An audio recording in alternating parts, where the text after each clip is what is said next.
Hello, everyone. Brad Logan alongside David Johnson. Today's show, the Red and Blue Crew podcast. We want to thank you for joining us. We want to thank you for joining us last week as we had kind of a different kind of show, as we got an update on David's health, and everything is absolutely on the up and up. And so we're excited about moving forward. David, you just showed me your T-shirts you got for Father's Day. It talked about how you kind of muscle through the official heart zipper member club and how having Yeah, heart surgery. So I know you're excited about getting that and seeing all of your kids for Father's Day. I also really enjoyed Father's Day as well. And yeah, it was great getting together with family yesterday. yeah. My big kids are actually in Florida, Brad. So I've got Well, you got to visit with them via phone or however the apps work yeah. these days. Eli shot me a text about 6 o'clock, and Sydney actually came over before she left for Florida, so I did get to see her. And of course, we've got Tori Kate here, but yeah, they're going to be in Florida as I have my surgery this week. So you know, but they're young; they've got to live their lives. I get that. Yeah, well, happy Father's Day to all the dads out there. Couldn't do the show without our good friends at the Velvet Ditch and the Land Shark. Jared and his entire team do a wonderful job, and we talk about how great the customer service is. But Dave, we don't talk about how good the food is at both those locations. And so we encourage you to go by. A lot of you already do that, and you go by and you let them know you heard about it on the Red and Blue Crew podcast. And I kind of go back to the podcast we had last week. The reception has been incredible. I know David's heard from a lot of people. I heard from a lot of people that I passed along to David.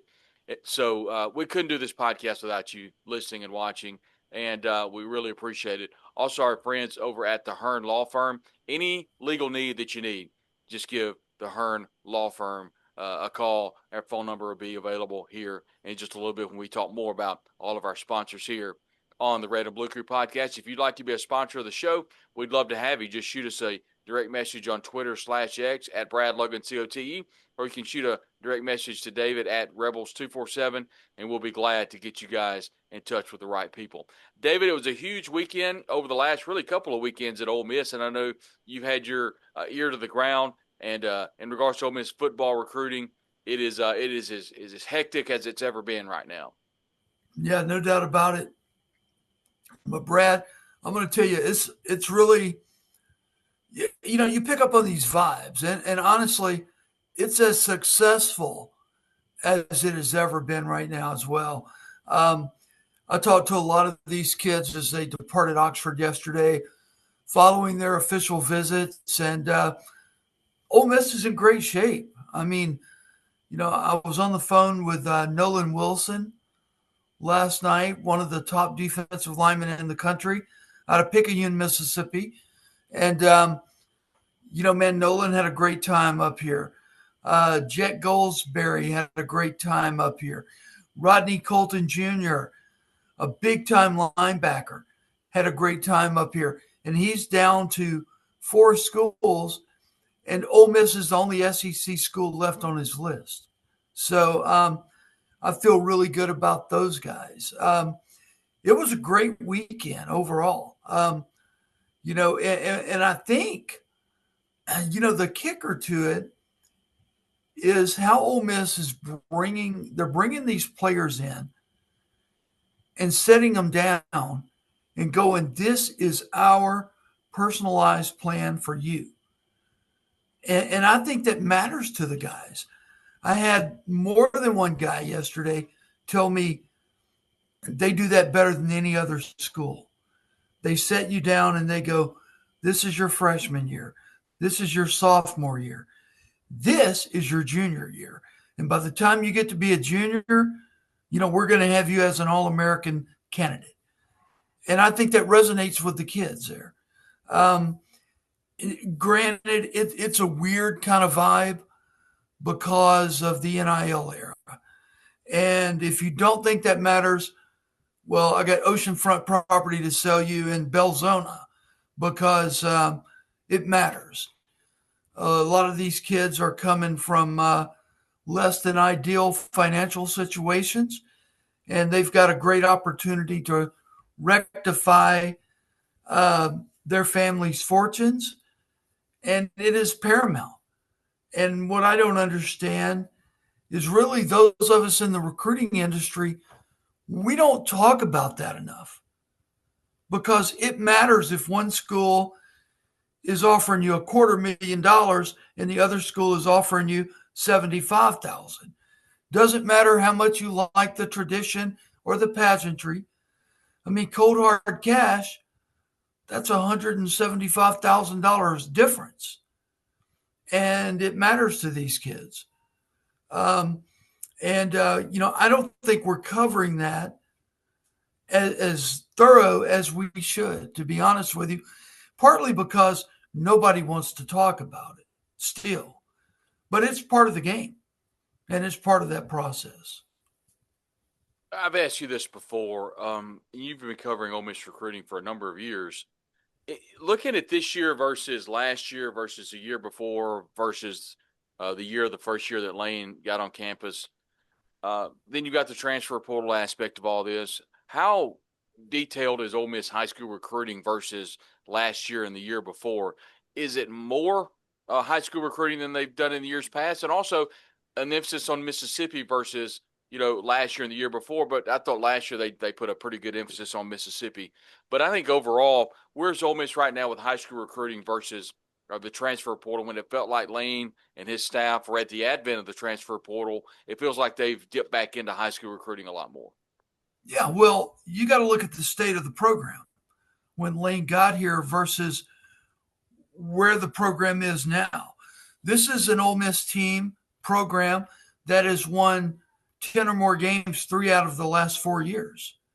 I remember back when the NIL came around, people were looking at Alabama and Georgia and Clemson and going, these guys just kind of fill their immediate needs in the portal. They're not wholesaling out to the transfer portal.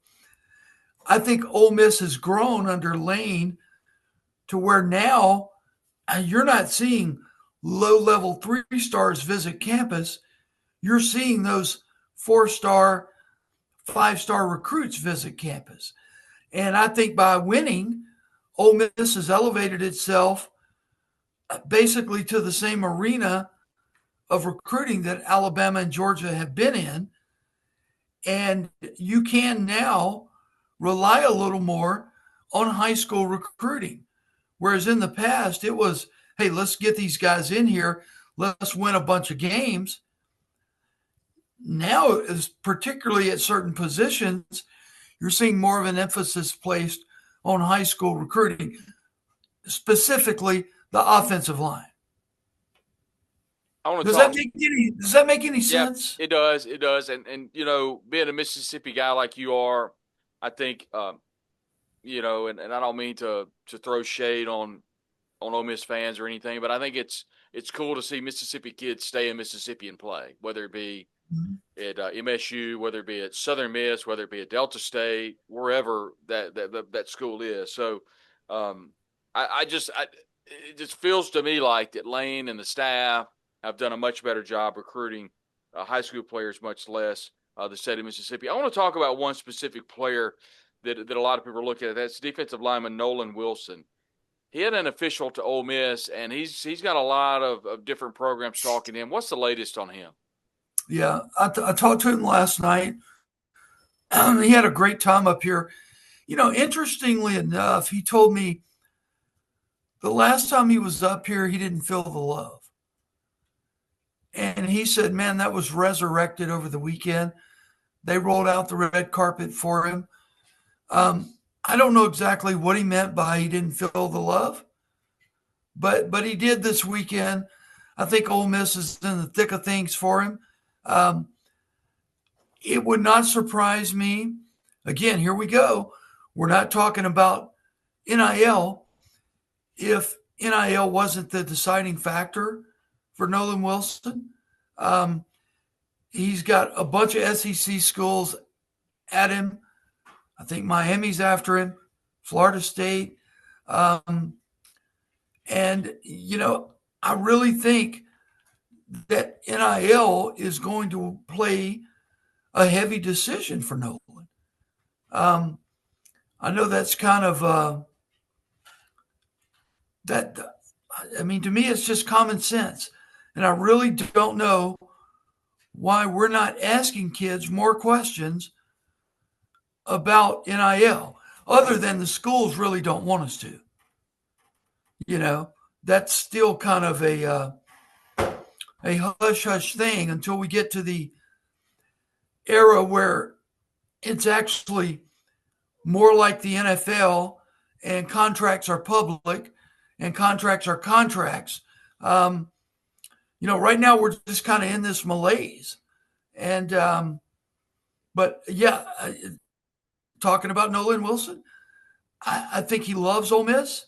I think it's going to matter to him what the NIL deal is. I really do. And defensive line is always an important position, specifically if you can get the players in high school. And Ole Miss has done a nice job over the last couple of years recruiting defensive talent out of the high school ranks. A position that Ole Miss is going to be really looking for next year, or need players next year, is at linebacker. One of the top 247 linebackers that you pointed out, Rodney Colton Jr., on an official visit. What is the latest with Colton Jr.? Yeah, and look, he's the kind of kid, you go back 5 or 6 years ago, Ole Miss wouldn't even get him on campus for a visit. So you're talking about high school recruiting. We are recruiting at a higher level now than what we were prior to Lane Kiffin. Rodney Colton Jr., probably my favorite player that was here on an official over the weekend. This guy can go. He reminds me so much of Chris Pupal, how he's such a ball hawk. He's always around the football. And he's already got SEC size. You look at that picture of him squatting down next to the Chucky Mullins Memorial and the tunnel at the vault. The guy already looks like an SEC linebacker. Very bright kid. I think he's going to excel wherever he goes. If I'm Ole Miss, he's got 3 pluses next to his name because I got to have Rodney Colton Jr. And by the way, all of these stories that David has written, there are a ton over the last couple of days, can be read over at Inside the Rebels. That's, of course, an affiliate of 24/7 Sports, the site that David essentially founded, and has done a great job covering recruiting for a number of years and continues to do so over at Inside the Rebels. I want to stick with recruiting, David, because there are a couple of different positions that Ole Miss has been looking at. One of those is quarterback. And a former Boise State quarterback commit, Bryson Beaver, was on campus. Not just about Beaver, but what are some other players, and where do you think the quarterback position sits right now in regards to recruiting? Yeah, it's kind of funny. You would think quarterbacks would be lining up to come play at Ole Miss, and there's not a bad batch. Bryson Beaver is certainly a very capable young man, I think. But we need to add a quarterback for this class. But, quarterbacks are looking at things and they're like, man, Austin Simmons is at Ole Miss, and he's going to be there a couple more years. You got A.J. Maddox, who was a 4-star quarterback. He's in the wings. You got these guys we brought in through the transfer portal. They're here too. One thing I do know, a quarterback, if there's one position where you want to play from day one, it's quarterbacks. And when you have a successful, or a guy that's projected to be very successful, such as an Austin Simmons, and I got to tell you, I think you're going to have Austin Simmons Heisman talk this year. I think that's how good he is. That factors into the next group you can bring in and when you can bring them in, because no quarterback wants to be the 4th guy toting a clipboard, unless you're my good friend Shane Matthews, who made a great NFL career out of doing that and turned into a great golfer. But and I only kid with Shane. I was Shane's center in junior high. And he's one of the best athletes I've ever played with for sure. Where did you play junior high football in Cleveland? Margaret Green, yeah, Cleveland So High, so Shane Cleveland. Matthews was in Cleveland his junior high years. Yeah, yeah. His dad was the head coach at Cleveland High School, I didn't know and that. yeah, and Shane's a year older than me, but yeah, and after my ninth grade year, his dad, Bill Matthews, who played at Ole Miss, got the head coaching job at Pascagoula. Yeah, So Shane moved with his dad and finished out at Pascagoula. But yeah, he kind of grew up in Cleveland. I guess I never knew that. That's surprising. I definitely knew he played down on the Gulf Coast, and then he went to Florida, and then of course played under Spurrier. Um, Mm-hmm.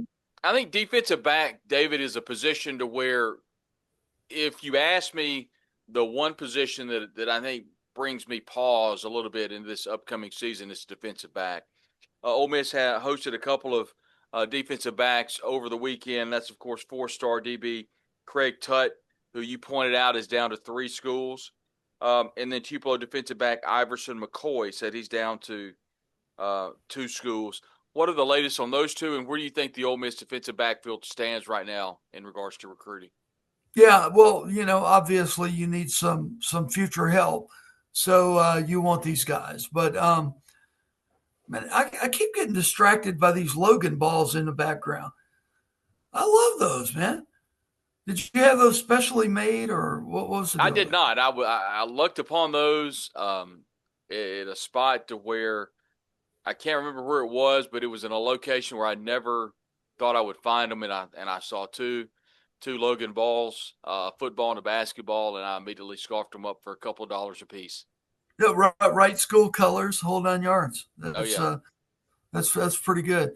Um, okay, so yeah, I mean DBs. Obviously, we need help.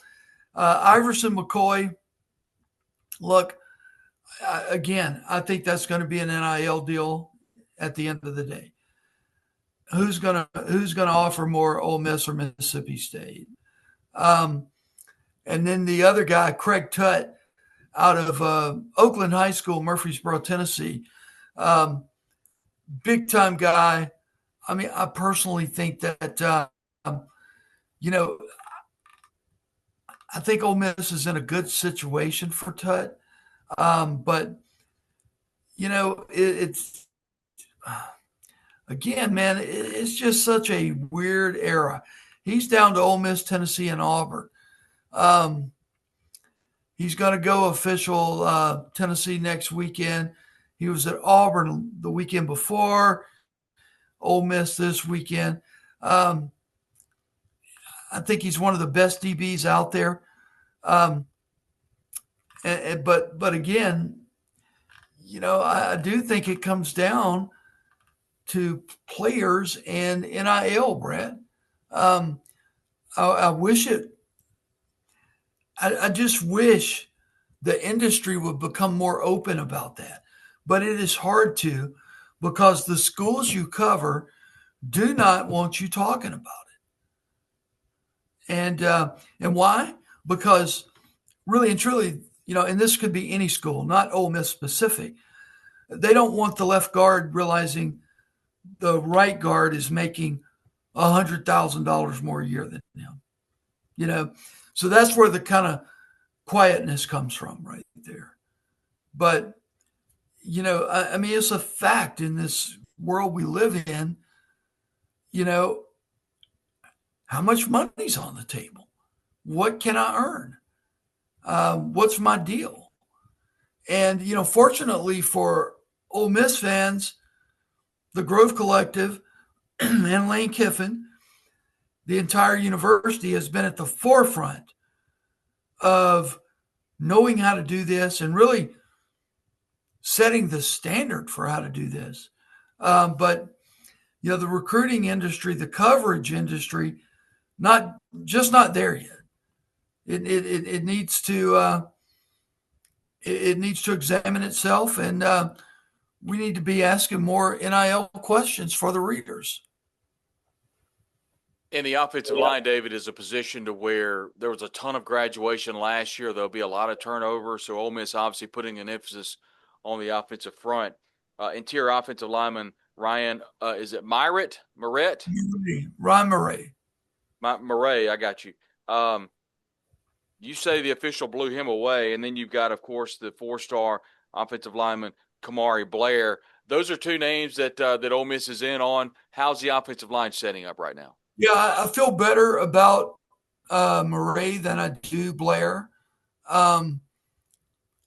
Murray, of course, will take an official to Miami next weekend. That's his hometown. For him, it's come down to, do I want to stay home or do I want to go away for college? I think after talking to him, he's decided he wants to go away. And that means his decision is going to be between Ole Miss and Nebraska. Now, Miami can, roll out the red carpet and pull some kind of hometown voodoo on him next weekend. But right now, I feel like Ole Miss has a slight lead over Nebraska. But, I've been on a visit to Nebraska before, believe it or not, as a parent. It is incredible.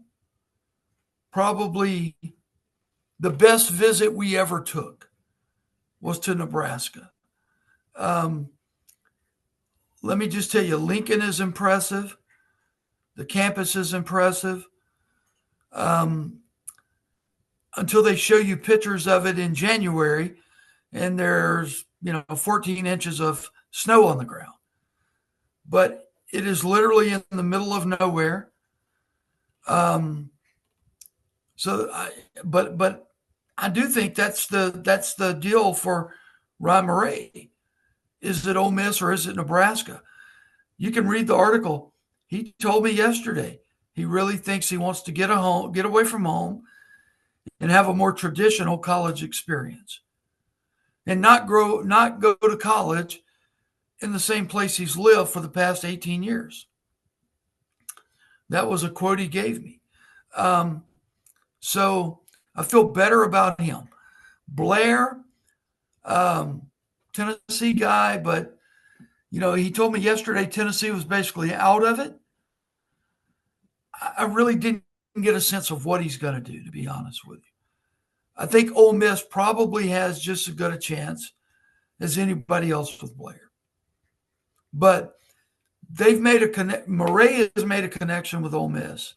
John Garrison did take Kamari Blair fishing, by the way. That's kind of an odd recruiting activity, but they went fishing. So, and he did like that. So I would lean more towards Ryan Murray than I would Kamari Blair right now. Just a ballpark opinion right there. Full coverage, of course, Inside the Rebels. That's an affiliate of 247 Sports, and David does a phenomenal job covering recruiting, specifically football recruiting. David, but Coach Jamie Traxel and the entire staff at the Ole Miss softball team, incredible run in the Women's College World Series, and now it appears that they have landed a shortstop, Cassie Reisner, from the transfer portal, a transfer out of Kentucky. I know you stay pretty close to the Ole Miss softball program. How are they doing right now? Obviously, landing a transfer out of Kentucky. What does the future look like for Coach Traxel and this softball program? Yeah, I think a big-time transfer. She hit 289 last year, 10 home runs, I think 33 RBIs.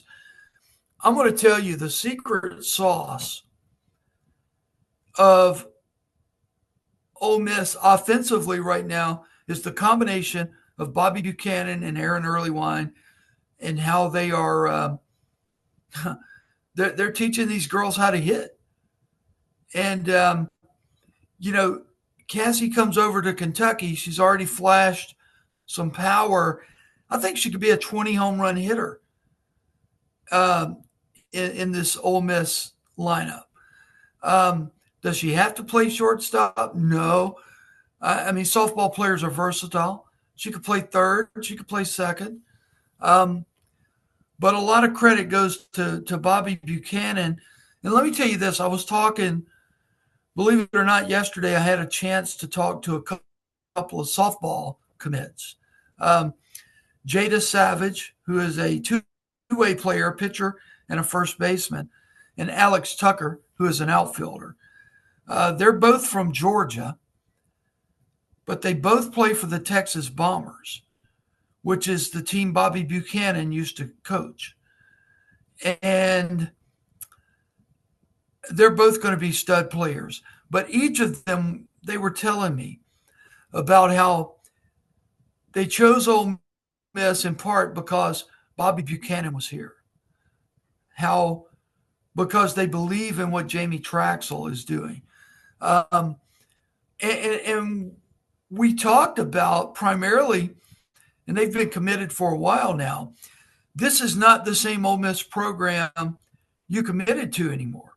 This is a program that has made it to the Women's College World Series, that finished ranked number 7 in the nation this year. It's not the program that wanted to be; it's the program that has done it. And they have some interesting takes on that. I would tell you to look forward to that story, depending on the news flow today. Hopefully this afternoon, I'll get that story up with those girls. But man, it's just an exciting time to be connected with the Ole Miss softball program. I've said it time and time again. The major credit goes to Jamie Traxel for building this staff out the way she did. To be able to get Aaron Earlywine, to be able to get Bobby Buchanan, to be able to have Nancy Evans as your pitching coach. And you just wake up every morning and, you say a little prayer that she can keep them together, because other people are obviously going to want the success they bring. And that goes with the lineup as well. So, but different program than it was when these girls committed a year and a half, 2 years ago. Can't wait to get that story out for you guys, and we'll go in more depth and detail with the written piece. Hey, David, you've done incredible work over the last 2 weeks after dealing with all the health issues by getting a ton of work out. And I know everybody appreciates all of your hard work. And Inside the Rebels, that's, of course, an affiliate of 24/7 Sports. You can catch every recruiting article there that David has written, and there'll be more articles coming with all the official visits that Ole Miss had, not to mention the softball commits as well. David, we will talk to everyone very soon. I know you've got some health things coming up this week, but we look forward to talking with everybody. Let me roll that out if you don't mind. So we're recording this. It's roughly 9 a.m. on a Monday morning.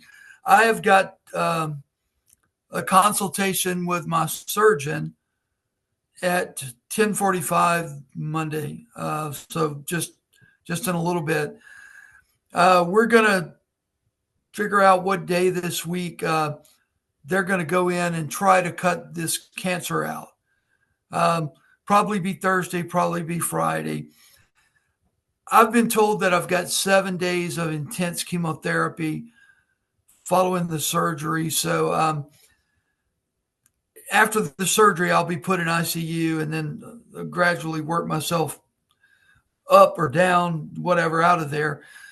But I figure I'm going to have a lengthy hospital stay, probably 3 to 4 days with the chemo following the surgery. So, so bear with me. Man, I appreciate everybody's thoughts and prayers and all that. And, if you're praying for me right now, just pray they can cut it all out and that it hasn't spread to the lymph nodes, because if it's stage 2 and we keep it there, we'll be in good shape. Stage 3, stage 4, going to be a fight. And, we're up for a fight, but damn, we're getting tired. I'll be honest with you. So, that's what's going on. So if I disappear on you, you'll know I'm back at Baptist and in some great medical hands there. But we'll figure it all out. But that's what's going on right now. Hey, we're as far as I'm concerned, we're going to cut it out. We're gonna kick its ass, and I appreciate everybody's prayers. Yeah, we'll keep the podcast rolling along here, and thankful for our sponsors, the Velvet Ditch and the Land Shark, and everything that they have done during this process, reaching out to David, reaching out to me. It is a partnership, truly, with our good friends at the Velvet Ditch and the Land Shark, our talent presenting sponsor here on the Red and Blue Crew podcast. Also, want to say a special thank you to the Hearn Law Firm, a proud sponsor here on the Red and Blue Crew podcast. David, continue to get well. We will keep everybody up to date on everything going on here on all of our social channels. Here on Twitter /X at Red Blue Crew Pod, of course on Facebook, and on all of the websites that you guys follow all of us. For David Johnson, I'm Brad Logan. We'll talk to you soon right here on the Red and Blue Crew Podcast.